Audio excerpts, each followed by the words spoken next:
Hey guys, I just wanted to come at you kind of with a little video series here on A Path of Exile. I put it when it first came out and kind of quit because I wasn't very good, and then I tried it again and I just kind of lost interest. But there is a new season started right now, and I said, why the hell not? Let's give it another go. I know a lot of things have changed, though I can't tell you what. So I'm just kind of going into the season fresh to see what there is, and then I'm also playing a character which I think is one of the harder characters to play, the Scion here, just from what I read 2 seconds on a forum. So it'll be a learning experience. I assume I'm supposed to go mainly intelligence. Just from what I'm looking at the class tree, I'm gonna go high mana regen just so I can spam pretty much one ability over and over, because that's kind of what I remember from the game initially. You kind of built up one big skill, and that's probably why I sucked, because there's auras and totems and a bunch of other things which I don't really know anything about. So really enticing to keep watching, but we will go on the journey together. So a lot of this is just going to be me clicking away and spamming the same skill over and over. So don't mind the dead silence. It's kind of like, the date you go on and, you just kind of sit there like, no man, I'm having a good time. I just don't reckon I don't have much to say. And then you don't have a second date or anything, but hey, at least you went on that first date, right? Moving up in the world. So as of right now, this low level gameplay. So anyways, if you're new to the game, you obviously have an inventory. You get stuff out there by killing things, obviously. And then I believe you're supposed to sell a lot of the items you aren't going to use. And you can hold control and click on the item to put things in here. But as you sell these, as you see here, I'm trying to sell it, I'm getting a scroll fragment, which becomes a scroll of wisdom, which is like an ID scroll if you're familiar with the Diablo series. So I'm going to go ahead and sell some things I know I'm not going to use. And then if you're new to the gaming series, I guess I should just explain it. When you get skills in this game, it's all gem-based skills. So for example, I inserted this lightning tendrils gem in my equipment, and then down here it comes up and I'm able to change kind of my hotkeys down here to where I want it to be. You'll notice there's these linked items here. So essentially, if I had a main skill and then I had two supporting gems, shouldn't say skill, but my main skill gem, and then I have two supporting skill gems, it basically stacks. So let's say I had this lightning tendrils.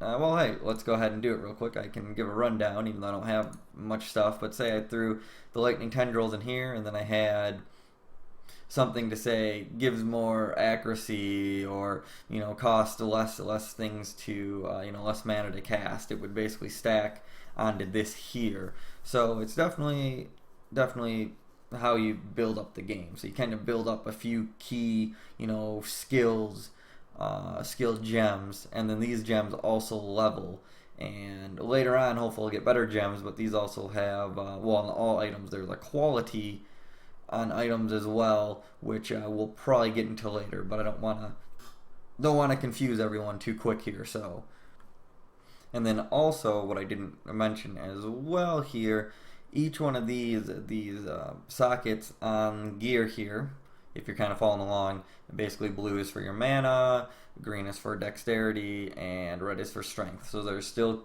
three kind of skill attribute points that go into it. Some gear will require a combination of a couple of these at a time, depending on what you want to go and what you want to do. And then jumping over here, really the currency of the game, there's no gold. There's basically just different types of orbs and shards and fragments and a bunch of different things which you can trade for things. Every one of these really have a purpose of of upgrading items, making them better. I don't have a lot of stuff right now, so we can't overview it, but this game really does throw a lot at you, and there's a lot of different elements going on compared to like a Diablo 3. So, like I said, this video series is kind of a learn, so when I get more stuff and we start doing some things, I'll explain that a little bit more. But right now we're really just killing, gearing up, and trying to get through the act. And then another thing to explain here real quick is just like any, action RPG now, they have different quests and different things. Here's kind of the world map, and down here it kind of has the different quests that you're on and what you can do. The question mark up here symbolizes that the area hasn't been explored yet. So right now I'm in this quest area. It looks like I have, let's see, I have this one here. I gotta get some eggs or whatnot. And then down here you have your different types of your potions, obviously. They just recharge over time, so you can pretty much unlimited use those. So another thing they added, I think, to this season, because I did briefly play it a little bit, is you will see the monsters or the enemies that were glowing like that, and it says Talisman on them, and they're glowing green. And essentially they drop right here, for example, just talismans that you can equip up in this slot up here. So it's just a new feature that they added, so it's kind of like extra just item slot. It definitely seems to be a little slower paced than Diablo in a sense. I don't know if the in-game, if it gets a little bit quicker, but not saying there's anything wrong with that. Really, that's the only game I can really compare that to. I think they both have their positives right now. I personally think this has a little more learning curve than Diablo. You just can't necessarily jump in. You can't just necessarily just jump in and just start killing stuff. I mean, you can, but I mean, there's going to be a lot more once you get to in-game, a lot more things to explain. A lot more, like I was talking about the orbs in town that you use for currency and how you upgrade your gear. That's a little more complex. And like I was talking about the talisman, there we go. We got a blue mob, which is kind of, I guess, like an elite pack, which I believe drops better gear, or it should, obviously. So let's kill it, and if I can kill it, dang, these things are rough. Gotta be dropping my potions here. But yeah, as you see, they're green under there, so it looks like it's gonna drop a talisman for me. Let's see here. Wow, these blessed zombies are tough indeed. Resist elemental damage. That would be why. So here we go. We got this Undying Flesh of the Talisman. Nothing special. You have your class of items, of course. You have your white, and then you have your blue, and then you have your yellow, and then it goes up to an orange color like you see here, and those are your legendaries or epics or whatever they are in this game. And then with the whites, though, you don't want to disregard the whites, because if they have good sockets, like I was talking before, how you can link the gems, then there's an orb you can use that makes it a rare item. So white items are kind of valuable, but at this lower level, I'm kind of just rushing through here to get up to the higher levels. So it's not quite as important right now at my low level. So speaking of leveling, you basically get these skill points to put into this skill tree here. So you have the 3 different breakdowns. You have your mana or your int, you get your strength, and you got your dexterity. So you can kind of create any build you want to go. So as you see in the trees, usually you go in one direction, and then you get like special skills, which usually, gives a boost in the stats that it's giving. So I just got this one. Increased mana regeneration, 1% to life regeneration, and as you fall in the trees, if I went this way, I could get 25, percent skill increase. You can read as well. So I'm really not sure where to go. I'm kind of going mana regen at the moment for this low level stuff here. I'm not really sure if you can refund all your points, but it's kind of just a pick and choose. So it's really the path you want to go. I'm all for the, play it how you want to play it. Yes, you may suck in the end, then you go after a build, but it's no fun. So I'm not going to sit here and tell you, hey, this is the correct way to play your character. You should do it. You should have fun and explore. I'm just trying to have the series to show you some gameplay and just kind of explain some things to you. So, overall, the graphics, it's a little bit different from some of the games, but it has a different kind of flavor for sure. I'm playing on a 4K resolution. I think that definitely makes it look a little better than from what I remember from 1080p. But that's just gonna be something that happens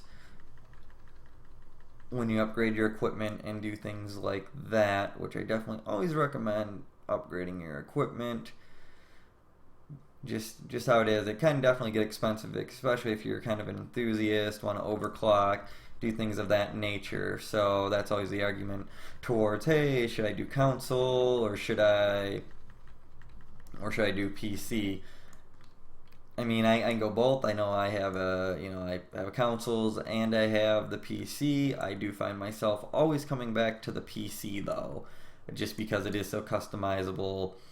And it's a one-stop shop. I do, as most people do, you do everything on your computer or your phone. Phones really took over, but I'm still someone who I prefer to visit websites and send emails through my computer if I can. Just still overall a better interface in my opinion. Yes, I do use Windows. I don't buy into the whole Linux half the time. I am an IT professional. I do have to experience it on servers and whatnot, but for a streamlined experience, I still think Windows is the way to go, which I'm pretty sure there'll be a ton of arguments and resistance towards that, but for the average consumer, and when I come home from work, I am the average consumer, I just want it to work, and I know Macs just work as well, but again, I like to be able to play all the games, where Macs, not everything is supported, unfortunately. And same with Linux. Take a special brand. Every operating system has its benefits though, so I'm not gonna say, one is better than the other. You can probably make a good gaming PC, well, I wouldn't say good, but something that's passable probably for, I don't know, actually, because I'd want to say like $500-$600, but really monitor an operating system. That's where you're gonna drop some quick cash. Unfortunately, those are those expenditures that you have. But once you build it, you kind of always have your operating system. So you always kind of have a license key depending on the generation. Because if someone, people who are selling Windows 7, they got a free upgrade to Windows 10. But if you did have a you can stay a generation or two behind, usually, on an operating system would be good. So then when you upgrade your PC or you build a new PC, usually you can negate the cost of that at least, for a while until you have to buy something new. But usually there's specials that help out on that. Just on a side note, as you can see over here, I'm not sure if I already mentioned it, your skill gems level up. So obviously it increases the power, it makes them stronger, so you always want to make sure to level them up when you see them over there on the side, unless if you level them up it makes it so they're not usable, because usually the skill gems will have a requirement on int, strength, or dex that you have to use, so you got to be careful that you don't level it up so you can't use the gem anymore. So yeah, though, back to the point I was talking about. PC, it's just designed, it's customizable, it's upgradable. I just wanted to clarify in some of those points where, Linux, again, is fine. And if you are a little computer savvy, it could be good for you. You can definitely get a desktop interface like Linux, like Windows, duh. And it works. However, a lot of things aren't supported for it. I know, like Gabe Newell, PC Master Race, dude, Half-Life 3 confirmed. Obviously he's pushing for like a Linux platform, but I don't necessarily really see that taking off necessarily. The market shares are low, and he came out with the Steam machine boxes. but just the interface that it uses, it's not a computer. So you lose out on all the functionality of a computer. You can't web browse, do your Netflix or anything like that. Well, there might be a built-in web browser, but none of your apps work. You're not watching movies, you're not streaming or anything. So you kind of pay a premium for a Steam box, and you don't get all the features of a computer. And you can probably build what they're selling for similar prices. And then another thing is the Steam boxes, they're not like regulated per se. It means there's a bunch of different manufacturers making them, so not everything is made equal. There is big picture view on Windows, or a Steam overlay that you can kind of use if you kind of want that experience, especially if you hook your computer up to your TV. But yeah, if you don't want anything crazy spec wise, building a PC is probably the way to go. There are some, or pre-built, whatever your income has. I think recently I built a computer. Well, the computer I'm running on now was a i7 5820K 6-core processor that I got a Corsair kind of water cooler kind of radiator thing that I use, GTX 980, 256 SSD, a new case, 16 gigs DDR4 RAM. I think everything came out, other specs here and there, and everything came out to about $1,000, but I already had a copy of Windows, so that saved, depending anywhere from like $50 to probably like $150. So, and that's where it comes out to. However, that's just for the tower itself. I did splurge and bought a 4K monitor, Asus P287Q, kind of a budget 4K monitor, but still ended up costing me around about $450. It's not geared towards gaming. Well, it has a 1 millisecond response time, but it's not like a Twitch shooter monitor. I'm not getting 144 megahertz a second frame rate refresh, but it's all right. I definitely enjoy my purchase, and if you're watching this, I do have a review of the monitor on this channel. So anyways, that's into this video. I will probably be making some more videos on this game, going over some stuff, trying to explain what to do, especially in the inventory.